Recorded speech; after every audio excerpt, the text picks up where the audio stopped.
Hi friends, இன்னிலேருந்து பார்த்திங்கன்னா நான் டெய்லரிங் கிளாஸ் போயிட்டுருக்கேன். எனக்கு கற்றுக்கணுன்னு நிறைய நாள் ஆசை. நான் வத்தல் சேல்ஸ் பண்ணுறேன். பட் இருந்தாலும் இதுவும் கற்றுக்கிட்டா நம்மளுக்கு யூஸ் ஆகும் அப்படின்ட்டு நான் போனேன். இன்றைக்கி பார்த்திங்கன்னா ஃபஸ்ட்டு கிளாஸில் எனக்கு ப்ளவுஸோட பேக் சைடும் அப்புறம் கையும் சொல்லி கொடுத்தாங்க. அப்புறம் இனிமேல் நான் டெய்லியும் கற்றுக்கிறத நான் அப்டேட் பண்ணுறேன். உங்களுக்கு யாருக்காவது தெரிஞ்சால் எனக்கு டிப்ஸ் தர்ற மாதிரி இருந்தால் மெசேஜ் போடுங்க, ஓகேவா? மிஷினும் செகண்ட் இயரில் தான் வாங்கியிருக்கேன். எனக்கு கற்றுக்கணுன்னு ரொம்ப நாள் ஆசை.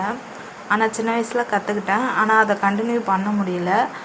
பட் இருந்தாலும் இப்போ நான் கற்றுக்கணுன்னு இறங்கியிருக்கேன்.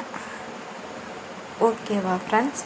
உங்களுக்கு யாராவது இதை பற்றி தெரிஞ்சிச்சுன்னா எனக்கு ஏதாவது சின்ன சின்ன டிப்ஸ் ஏதாவது சொல்லுங்கள், நான் கற்றுக்குறேன். Okay, bye friends. நாளைக்குள்ளதை நாளைக்கு பார்ப்போம்.